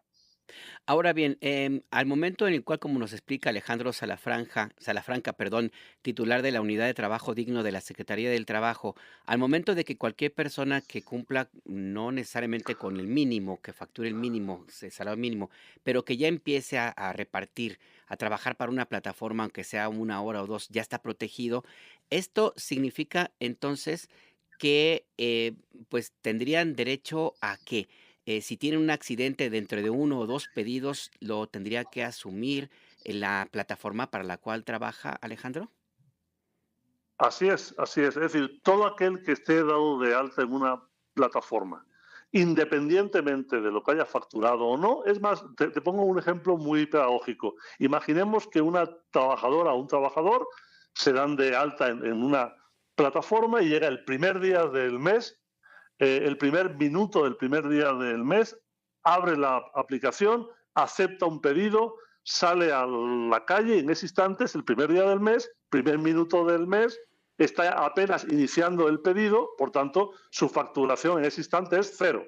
Imaginemos que saliendo tiene la desgracia de tener un accidente. Ese accidente lo ha tenido trabajando, habiendo aceptado un pedido, aunque todavía no ha ni concluido el pedido y por tanto no ha generado facturación alguna. Esa trabajadora, en este ejemplo que estamos construyendo aquí, está protegida por la cotización de la empresa para cuyo pedido aceptó. Es decir, si le aceptó un pedido a la empresa número 1, esa empresa cubre y se hace cargo de la cotización al IMSS a efecto de la protección de riesgos de trabajo y de accidentes. Entonces, la protección contra accidentes y riesgos de trabajo es el único derecho no vinculado al monto que factures, ¿no? Entonces, todos los que trabajen, aunque trabajen 2 horas a la semana, 1 hora al día, aunque sean ostensiblemente esporádicos, todo aquel que acepta un pedido está plenamente protegido contra riesgos de trabajo y accidentes. Ahora bien, los que obtienen seguridad social completa, Infonavit incluido, son el segmento de los que trabajan lo suficiente como para facturar un salario mínimo, que en el mes de diciembre fueron 206.521 personas. Pues muy importante toda esta información que nos ofrece la audiencia de Imer Noticias, Alejandro Salafranca, y por lo pronto le agradezco que lo haya compartido con todas, todos, todes, y sigamos en comunicación si nos lo permite. Muchas gracias por estos minutos. Con todo gusto, un abrazo y muy buenas tardes. Buenas tardes, hasta pronto. Es Alejandro Salafranca, titular de la Unidad de Trabajo Digno de la Secretaría del Trabajo y estos resultados del Plan Piloto para Trabajadores de Plataformas Digitales.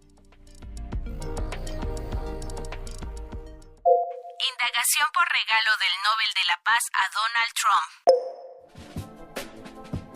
Bueno, no es indagación, aunque seguramente hay quienes están todavía indagando de qué se trata. O sea, ¿qué pasó allí? O sea, ¿por qué decidió al final del día que movió a María Corina Machado irle a regalar la medalla del Premio Nobel de la Paz que recibió el año pasado y que fue muy cuestionada? Se lo fue a regalar a Donald Trump. Y no solamente contenta con eso, sino que además está destacando que es un acto pues casi heroico lo que fue hacer. Dijo que fue histórico el encuentro que tuvo ayer con el presidente Donald Trump en la Casa Blanca. Y estas declaraciones y este hecho mismo de regalar el premio Nobel pues provocaron, sí, indagación, pero también mucha indignación por lo que ha sucedido.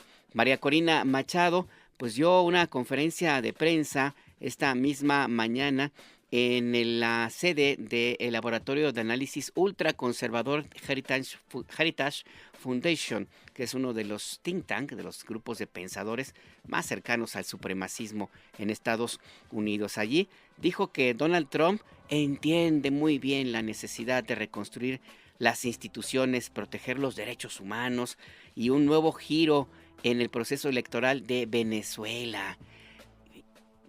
Híjole, ¿qué le digo? O sea, María Corina Machado dice que Donald Trump entiende muy bien cómo proteger los derechos humanos. Válgame Dios. Vamos a escucharla. Finalmente podemos decir que sí, estamos al borde de la libertad. El 3 de enero de 2026 se logró un nuevo hito.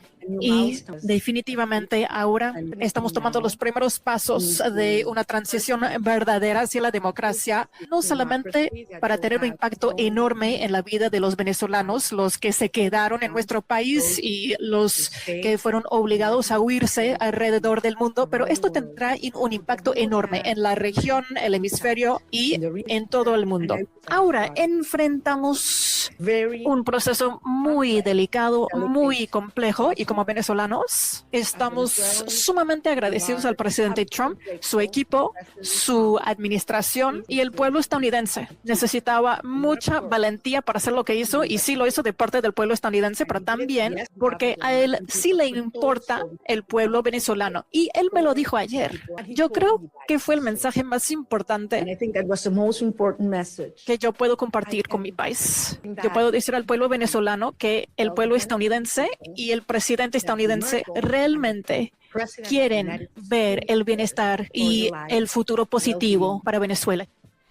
Bueno, Corina Machado no quiso contar qué fue lo que platicó con Donald Trump, pero según ella, el presidente de Estados Unidos le dio un respaldo decidido porque según ella actuó con valentía. Claro que pues lo que los funcionarios de la Casa Blanca han dicho a agencias internacionales es que Donald Trump en esta conversación le dijo: a ti no te respalda el pueblo, no te voy a apoyar para que regreses a Venezuela. Y a pesar de ello, bueno, ella dijo que sí va a volver lo más pronto posible para apoyar a Edmundo González, el candidato de la oposición que supuestamente ganó las elecciones el año pasado y que se presenta como presidente electo. Vamos a escucharla.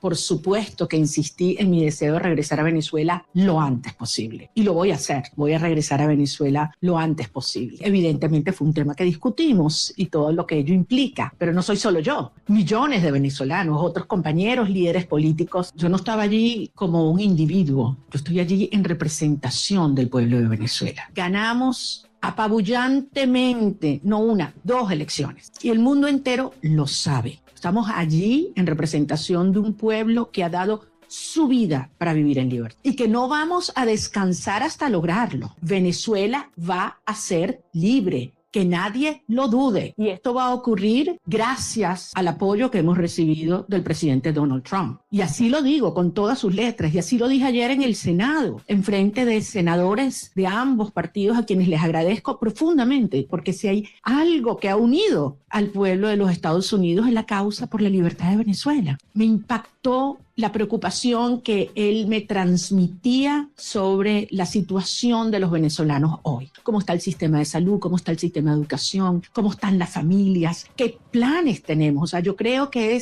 quizás públicamente se da a conocer más las preocupaciones por temas económicos, energéticos, etcétera, pero yo ahí pude tener una conversación con un ser humano que le duele lo que están viviendo los venezolanos, que le preocupa y que está genuinamente comprometido con su bienestar. Por eso yo salí realmente convencida de que lo que necesitamos para sumar a toda la fuerza y la organización adentro en un genuino liderazgo global está en la Casa Blanca, y creo que servirá de ejemplo para aquellos líderes globales o mundiales que no han tenido la determinación de llamar las cosas por su nombre. Bueno, pues usted juzgue lo que le parezca más pertinente. Ahora resulta que según María Corina Machado, Donald Trump es el campeón del respeto a los derechos humanos. El mismo Donald Trump que encabeza una cruzada pues muy violenta, extremadamente violenta en contra de las personas migrantes en su propio país, en Estados Unidos, el que protege y califica como héroe a esta persona, agente de ICE, que asesinó, que ejecutó a una connacional suya, a una mujer estadounidense, el que ha retirado todos los apoyos que reciben las personas con discapacidad, el que ha retrasado la entrega de la ayuda alimentaria para millones de personas, el que suspendió las becas escolares, el que cancela prácticamente el medical aid, o sea, la ayuda médica. Ese mismo personaje con estas características es, según María Corina Machado, un protector de los derechos humanos. Ahí lo dejamos. Vamos ahora a Ciudad de México, rapidísimo, ya se nos acaba el tiempo en el acento tu punto de referencia. La fiscal de justicia de la capital, Berta Alcalde, presentó su informe de resultados de 2025. Guadalupe Franco tiene los detalles. Adelante, Guadalupe, buenas tardes.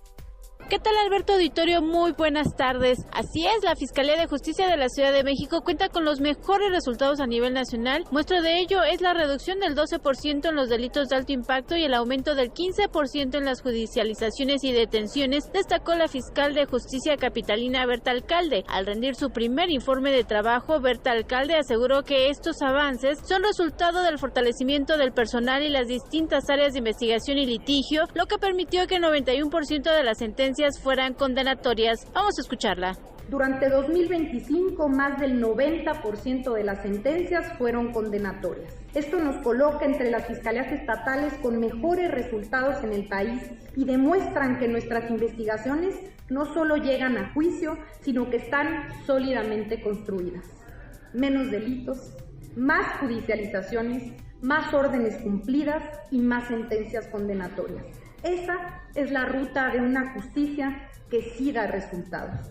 Como parte del combate a la corrupción al interior de la Fiscalía, se sancionó a más de 100 personas. Además, se redujo a 32 minutos el tiempo de espera en atención a la ciudadanía, destacó la fiscal de Justicia capitalina. Indicó que en el último año se logró avanzar en reducir al 50% el rezago en el número de carpetas de investigación. Pese a los avances, la fiscal Berta Alcalde reconoció una deuda histórica en la Procuración de Justicia, por lo que se comprometió en seguir transformando la dependencia a su cargo. En este sentido, refrendó el compromiso de investigar sin descanso el caso del homicidio de los exfuncionarios del gobierno de la ciudad, Jimena Guzmán y José Muñoz. Así lo dijo. El homicidio de nuestros compañeros José y Jimena nos dolió profundamente y nos recordó el riesgo que enfrentan quienes dedican su vida a servir al pueblo. Vamos avanzando con paso firme en esta investigación en conjunto con la Secretaría de Seguridad de la Ciudad y la Secretaría de Seguridad Federal. Hoy en día se han cumplimentado 8 órdenes de aprehensión por delitos de homicidio, además de las detenciones que se hicieron en su momento por el delito de feminicidio, asociación delictuosa y homicidio contra los responsables. Y estamos comprometidos a continuar con la investigación sin descanso para detener a todos los involucrados. Por último, la fiscal de Justicia capitalina destacó un aumento del 185% en los acuerdos reparatorios respecto a 2024, que incluyó el pago de 700 millones de pesos por concepto de reparación del daño a víctimas, entre ellos familiares de la explosión de una pipa de gas LP en el Puente de la Concordia en Iztapalapa. Alberto Auditorio, mi reporte. Gracias a nuestra compañera Guadalupe Franco. Ya en estos últimos minutos le informo que el presidente Donald Trump, dijo que nadie lo convenció de suspender los ataques que, según él, tenía preparados contra Irán, porque se corrió la versión de que los gobiernos del mundo árabe le advirtieron, y también Benjamin Netanyahu, hasta eso, le estuvieron presionando para que no atacara a Irán por las consecuencias catastróficas que tendría no solamente la respuesta militar de Irán, sino la desestabilización profunda de todo el Medio Oriente. Trump dijo que no fue esto por la razón por la cual canceló los ataques, sino porque supuestamente terminaron las ejecuciones en Irán. Esto dijo Donald Trump. Y ya para cerrar le comento que va a hacer frío. Va a haber bien mucho frío, como dicen en mi tierra, en Ciudad de México. La Secretaría de Gestión Integral de Riesgos y Protección Civil activó alerta amarilla por bajas temperaturas en la madrugada y mañana del sábado en las alcaldías Magdalena Contreras, Milpalta, Tlalpan y Xochimilco, las temperaturas de 4 a 6 grados. Así es que, pues ni modo, el fin de semana el outfit va a ser de nuevo, y es fin de semana, se vale. El outfit recomendado por Imer Noticias es tacos al pastor. ¿Cómo? Con todo, así hay que echarle todo, hasta el jorongo si usted quiere, porque va a ser un montonal de frío. Agradezco a quienes se han comunicado con nosotros a propósito de la canción que escuchamos antes del corte anterior. Efectivamente, nos dice Elsa Razo Arroyo de Ciudad de México, la canción que se llama El Volador es de la película Escuela de Rateros y es Pedro Infante, cuando está cantando esta canción que es al inicio de la película, reparte pan, iba cantando en bicicleta. Así es, Elsa Razo Arroyo, gracias por esta comunicación. Si es esta película Escuela de Rateros, que por cierto, esta fue la última película que filmó Pedro Infante. Si usted la ve, tiene como desbalances en el color, fue a color esta película, ya no se alcanzó a editar, tiene algunos brincos de edición, no se pudieron corregir porque después de filmar la cinta, Pedro Infante murió. Es parte de lo que sucede con esta película. También nos dice Ángel Garrido que es Escuela de Rateros. Así es, Ángel Garrido, le atinaste, así es. Y nos pregunta Gustavo C. ¿qué puede hacer si no le aumentaron el salario en donde trabaja una empresa de limpieza? Hay que consultar la página de la Secretaría del Trabajo de Ciudad de México. Es trabajo.cdmx.gov.mx. Es lo más recomendable, lo más rápido. Ahí hay un espacio donde puede tener consulta ciudadana y le pueden apoyar. Gracias por acompañarnos en esta emisión de El Acento, tu punto de referencia, a las 6 de la tarde. SPR Informa, tu punto de referencia con Gustavo Ramírez. El próximo lunes, Entre Líneas, tu punto de referencia con Adriana Estela Flores. El fin de semana, toda la información en nuestros espacios digitales, nuestras redes en internet y nuestra página en YouTube. Imer Noticias, ahí está y todos los noticiarios del Sistema Nacional de Noticiarios. Y también, por supuesto, en noticias.imer.mx, ahí están también toda la información que el equipo de Imer Noticias tiene para usted. Nos despedimos con la también inigualable, extrañadísima, irrepetible Chabela Vargas y una de sus interpretaciones más bellas. Hasta el lunes. Uno se despide insensiblemente de pequeñas cosas, lo mismo que un árbol que en tiempo de otoño se queda sin hojas. Al fin la tristeza es la muerte lenta de las simples cosas. Esas cosas simples que quedan doliendo en el corazón.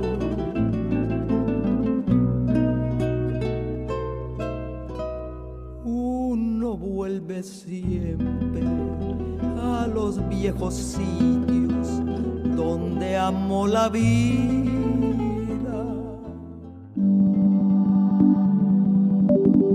Imer Noticias presentó El Acento con Alberto Nájar. Tu punto de referencia. Las opiniones aquí expresadas son responsabilidad de sus autores y no representan la posición editorial de Imer Noticias.